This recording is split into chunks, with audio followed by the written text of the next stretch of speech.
Well folks, welcome back to the workshop. Today we've got a different one for you, a Hikoki drill. Don't get many of these here on, but they're a decent wee machine. Of course Hikoki used to be Hitachi, now they just amalgamated their two names. They were Hitachi Koki, now they're Hikoki. Or if you're in the States, they're actually called Metabo HTP. This one, the customer says, is a gear problem.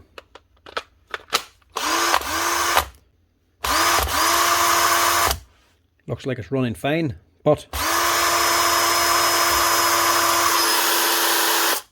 the chuck's not actually been turned. It's just slipping. Problem's more than likely is the gearbox. Low speed. Not stopping that. So motor works, the chuck works, low speed works no problem, and she's going into forward and reverse. Problem is this here.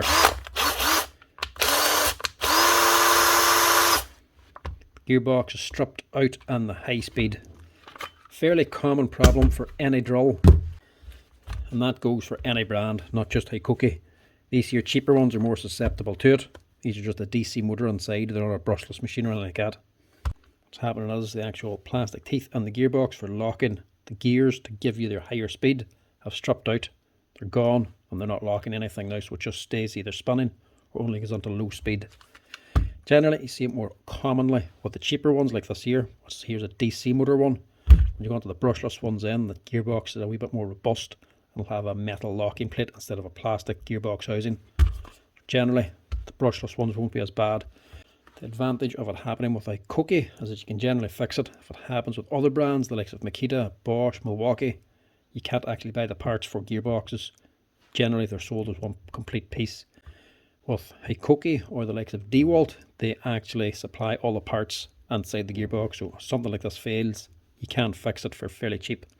But if it happens with the other brands, Makita, Bosch, Milwaukee, brands like that there, they'll only sell you the whole gearbox. So let's get into it and see if we can fix it up. This should be a fairly straightforward repair, but there is quite a bit of stripping down to actually fix it. We'll actually need to dismantle the gearbox as well.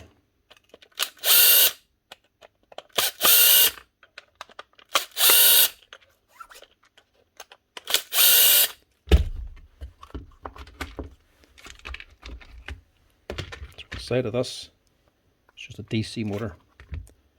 When you go to the next size up, a better drill, you begin into a universal motor. The better ones again, you'll have a brushless one. The motor's fine in this, and the switch and everything's good. So everything here can just be put to one side.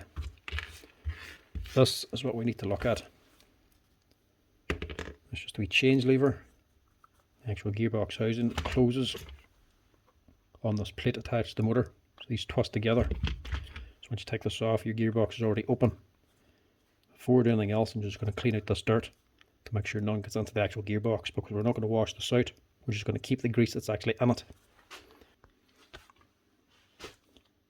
Now, if you're having a problem with your chuck, if it fails and you can't get it off, or your clutch or your hammer action or the bearings inside the spindle, that's all down this end inside the gearbox. You'll have to strip the whole thing for that. But the gears are fairly straightforward. They're all up here. But the problem with this is the gears are just slipping, and the actual gear mechanisms is all up here on the top end of the gearbox. So these will be two separate halves, bottom one and the top. Everything we need is up here. It might look a wee bit intimidating, but there's not actually much to this. First thing is take off this change lever or selector for your gear. Unhook that. And on top, there's just 4 screws for the gearbox.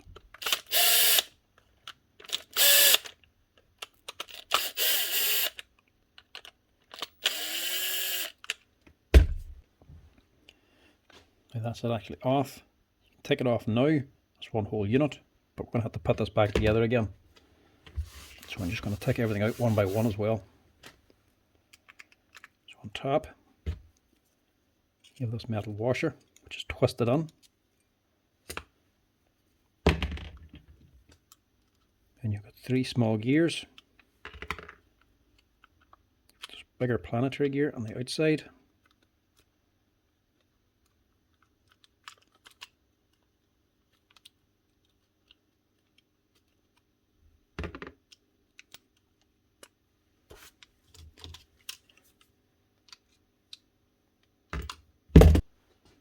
Now what I should have done at the beginning was slackened off the clutch, because under here is a clutch gear and it's been pushed up on springs and pins to actually engage the clutch. So the tighter the springs are, the tighter your clutch is. This is at the max and it's actually pushing up this top gear. So before you take this particular drill apart, back off your clutch.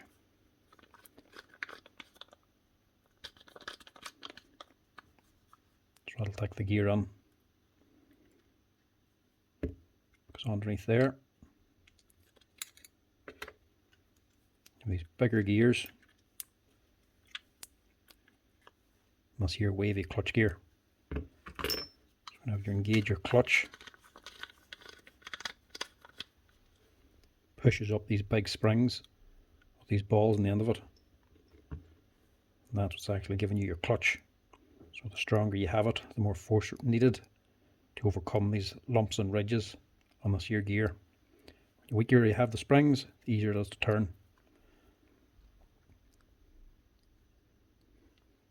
But if you leave it on the high setting, when you take this apart, they're all the way up. That gear is going to be sitting up, pushing your whole gearbox off. So just slacken it all down. Have it sitting all the way in. Just makes things easier for you.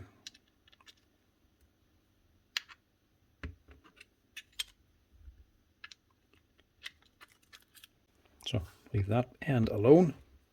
Don't need to do anything else there. So this is your gearbox housing. Looks like that is not actually the problem.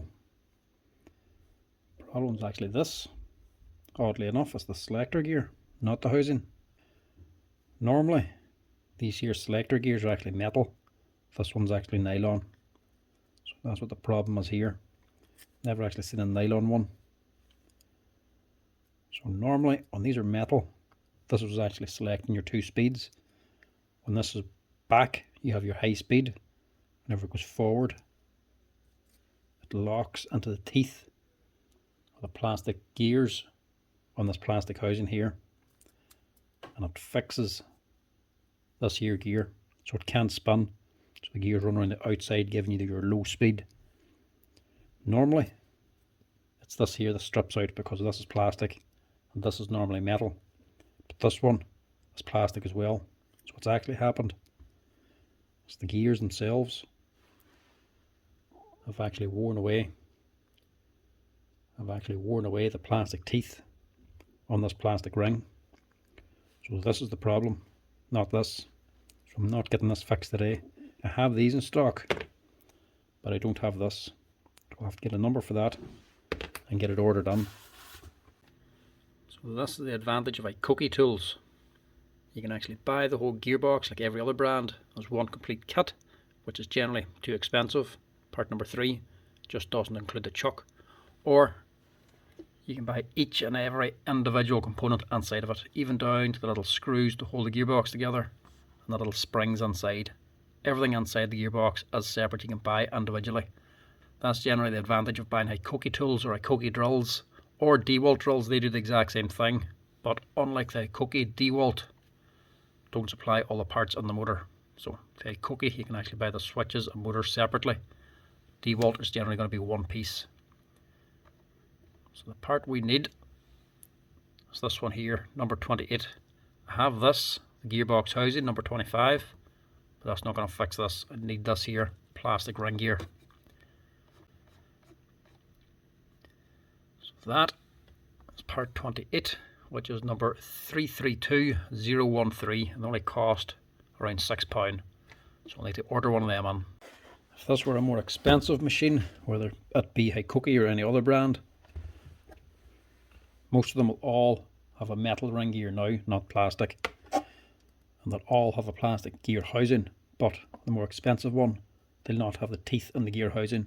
They'll actually have it on a separate metal plate that bolts onto the housing. So it'll be a metal ring gear and a metal lock plate for actually locking the second speed. It'll not be actually built in to this here plastic housing.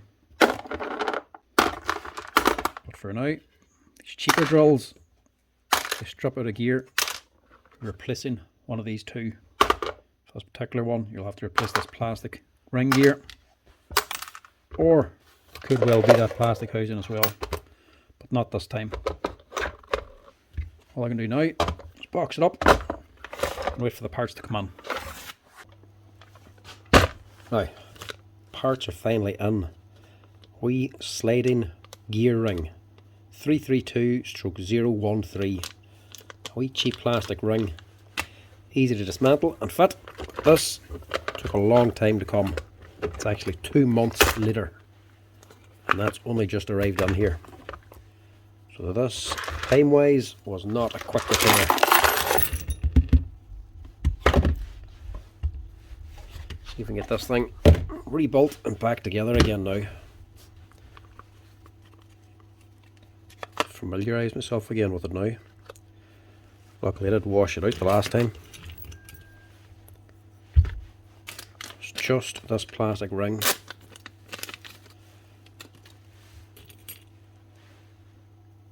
Compare that to the old one.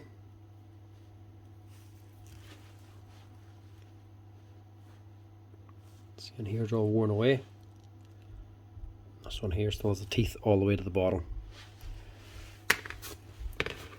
Right, get this thing rebuilt and out of the road.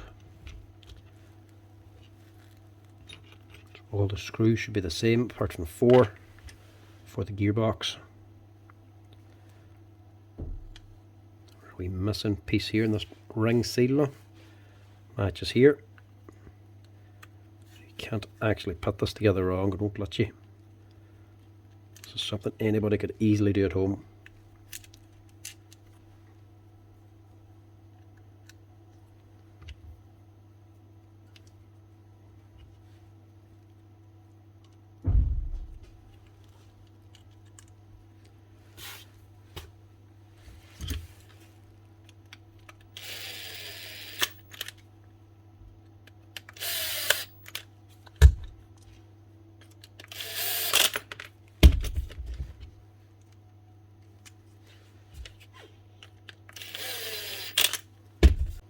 Surprisingly, it didn't wear out the actual plastic teeth on the housing.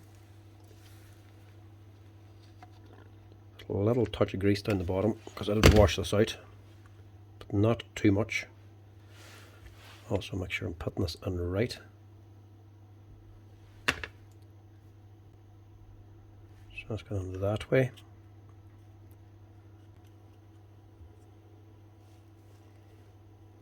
Now sure, obviously it can't be that way. Teeth for the gear housing are on the inside here, so they have to match these ones here, the outside of this ring, so it goes on that way. That's this here gear that actually wore out this one, so that'll be sitting in here. Whenever this slides back, it's meant to lock this here gear,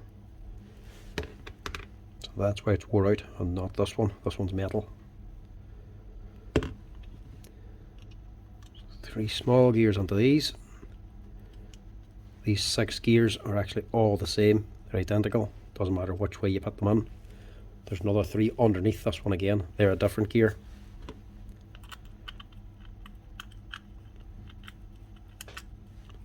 Put that in. And get your ring gear in before you put in the smaller ones.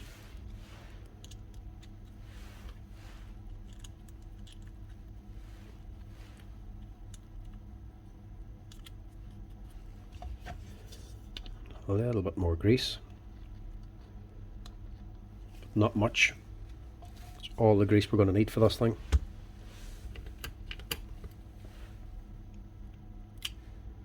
That slides on. I should rotate into place.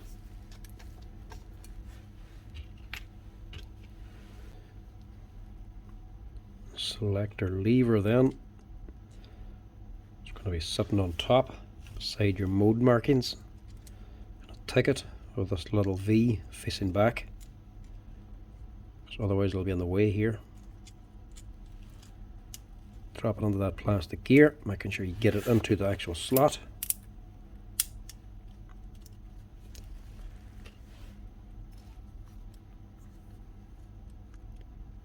Handle then on top.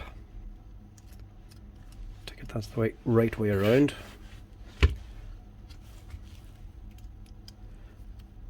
Just give this a wee twist and a wiggle as it goes on to get the gears in place. Then just twist the two together.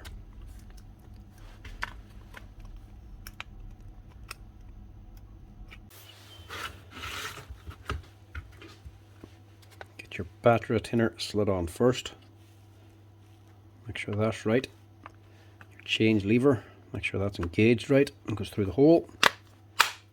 It should just click together. Nice and simple. Nice, sweet, cheap and easy fix for an old Hitachi or a new Hikoki drill. Well worth doing. But you're waiting 2 months for a part. It can take a long time.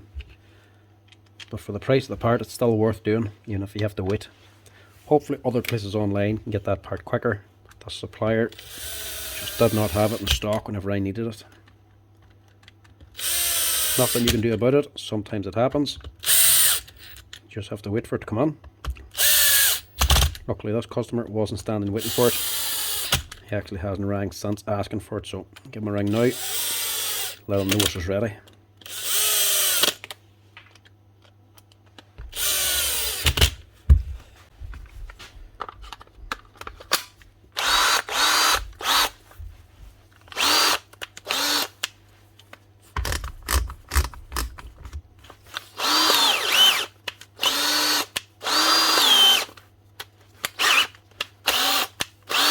That's her.